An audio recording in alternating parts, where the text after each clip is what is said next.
उत्तराखंड में बढ़ती दर्जाधारी मंत्रियों की संख्या से सियासत हुई गर्म।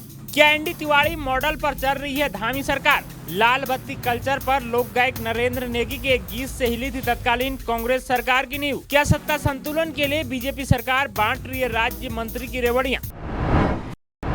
उत्तराखंड की सियासत में एक बार फिर दर्जाधारी मंत्रियों को लेकर बहस तेज हो गई है। प्रदेश के विभिन्न बोर्ड, निगम, आयोग और समितियों में लगातार नियुक्तियों के बाद दर्जाधारी मंत्रियों की संख्या 100 के आंकड़े को पार करने की ओर बढ़ रही है। ऐसे में सवाल उठने लगे हैं कि सीमित संसाधनों और छोटे बजट वाले राज्य उत्तराखंड को क्या वाकई इतनी बड़ी संख्या में डेजिग्नेटेड मंत्रियों की जरूरत है, या फिर यह कदम बीजेपी के राजनीतिक संतुलन साधने की रणनीति है। दरअसल राज्य गठन के बाद लंबे समय तक जिला पंचायत अध्यक्षों और अन्य पदाधिकारियों को राज्य मंत्री का दर्जा देने की व्यवस्था सीमित दायरे में रही। लिहाजा वर्ष 2021 में मुख्यमंत्री पुष्कर सिंह धामी के नेतृत्व वाली सरकार ने जिला पंचायत अध्यक्षों को दोबारा राज्य मंत्री का दर्जा देने का फैसला लिया।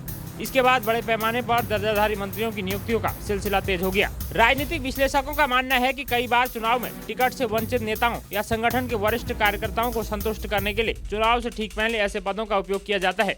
सरकार संगठन और सत्ता के बीच संतुलन बनाए रखने के उद्देश्य से दर्जाधारी मंत्रियों की नियुक्ति करती है।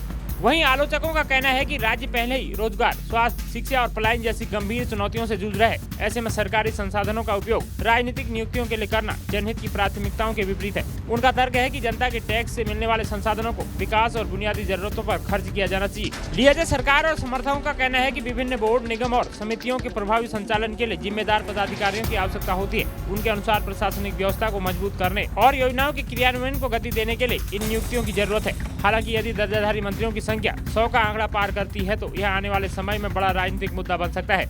जानिए कौन होते हैं दर्जाधारी मंत्री। दर्जाधारी मंत्री, जिन्हें दायित्वधारी भी कहा जाता है, यह राजनीतिक व्यक्ति होते हैं जिन्हें राज्य सरकार या किसी निगम, आयोग या सलाहकार समिति का अध्यक्ष, उपाध्यक्ष या अन्य महत्वपूर्ण पद सौंपा जाता है। ये सीधे तौर पर मंत्रिमंडल के सदस्य नहीं होते, लेकिन कैबिनेट मंत्री या राज्य मंत्री के समकक्ष दर्जा और सुविधाएं दी जाती हैं। उत्तराखंड में दायित्वधारियों को लगभग 80,000 प्रतिमाह तक मानदेय दिया जाता है। इसके अतिरिक्त कार्यालय, आवास और वाहन सुविधा के लिए प्रतिमाह 25,000 तक की राशि दी जाती है। यानी कैबिनेट में शामिल न होने के बावजूद दर्जाधारी मंत्री को व्यापक सुविधाएं प्राप्त होती है। इन्हें प्रोटोकॉल की सुविधाएं भी मिलती है। कार्यक्रम में इन्हें प्रोटोकॉल के अनुसार स्थान भी दिया जाता है। क्या दोहराया जा रहा है एनडी तिवारी का दौर? गौरतलब है कि साल 2002 में कांग्रेस सरकार के दौरान तत्कालीन मुख्यमंत्री नारायण दत्त तिवारी के कार्यकाल में बड़ी संख्या में लाल बत्ती और दर्जाधारी पद बांटे गए थे। उस समय इस मुद्दे ने इतना जोर पकड़ा कि लोक गायक गणरत्न नरेंद्र नेगी ने अपने चर्चित गीत नौसमी नारायण के माध्यम से व्यंग किया था।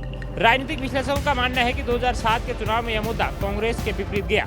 आज भले ही लाल बत्ती संस्कृति समाप्त हो चुकी हो, लेकिन दायित्वधारियों की बढ़ती संख्या को विपक्ष उसी संदर्भ में देख रहे हैं। विपक्ष का कहना है कि यह न केवल वित्तीय बोझ बढ़ाने वाला है, बल्कि राज्य की आर्थिक स्थिति पर भी दबाव पड़ेगा। दोस्तों, के आगामी विधानसभा चुनावों से ठीक पहले इस तरह के थोक में राज्य मंत्री के पदों को बांटने को लेकर आप क्या सोचते हैं? कमेंट्स कीजिए, शेयर कीजिए और जुड़े रहे उत्तराखंड न्यूज़ टुडे नेटवर्क की सबसे भरोसेमंद खबरों के साथ। नमस्कार।